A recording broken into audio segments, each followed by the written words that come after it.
All right. Oh, the other thing about issues that I'll just mention here before we move on is that um, you can assign someone to an issue. Also, it supports labels, so you can use this hashtag mention. What this, if you see this hashtag or number sign and then a number, that refers to another issue. So issues all have numbers, then they're sequentially numbered. So if you if you make that issue, in fact, let me just go back and I can create a new issue.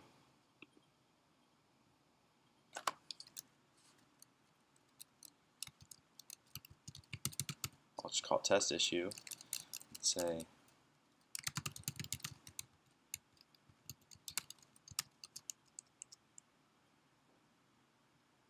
yeah.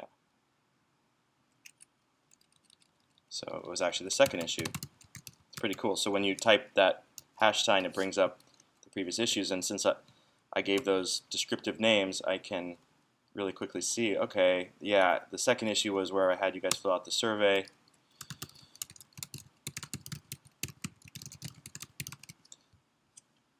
Just to illustrate that point, you could also, I could assign this to someone, such as myself. I'm the only one on this repository. So I can assign myself to it. I can also say,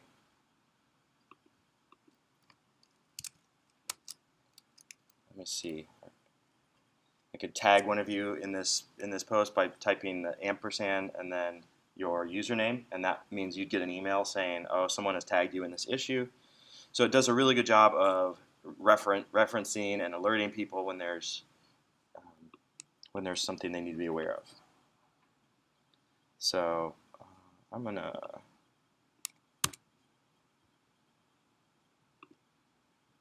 get out of that. Okay. So the next thing I wanted to cover is basic Git commands. So if you go to the Git handbook, there's all kinds of good information here. We'll cover some of this today. We've already talked about distributed version control system. We've talked a little bit about why you would want to use Git. We talked about a repository. Now we're going to do basic Git commands.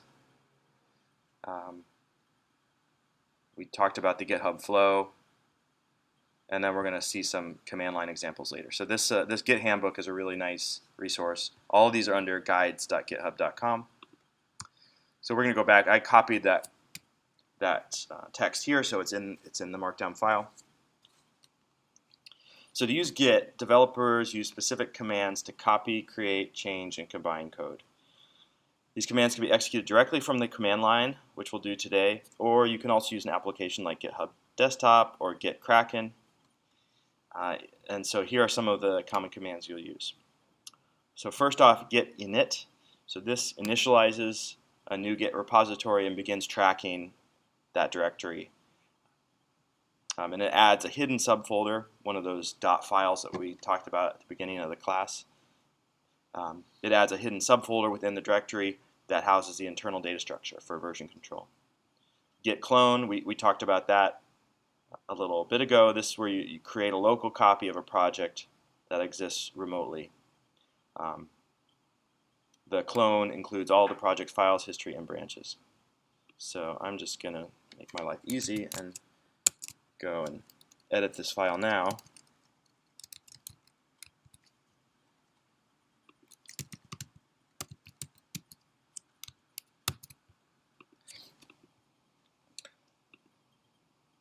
Git add, this is after you've changed a file or added or created a file, you just have to add it.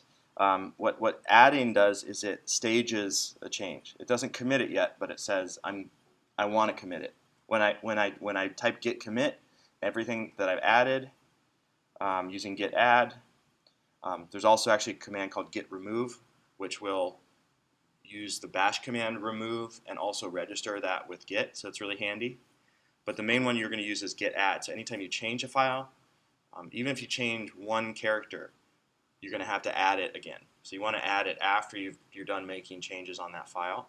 and then you move on to the next file and you make changes to that, and then after you've done that, you add that file.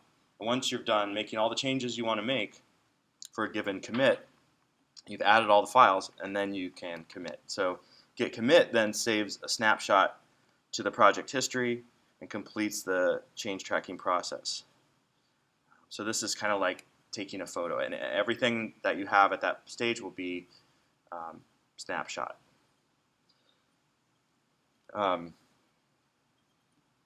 When you after you type, as you're going through this, you often are going to type git status.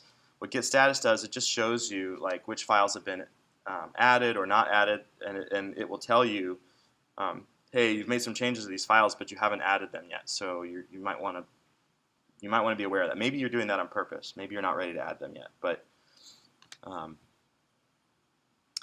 we'll see all these in process in a few minutes, but I'm just going over the main ones here. So git branch is a command that shows the branches that are being worked on locally.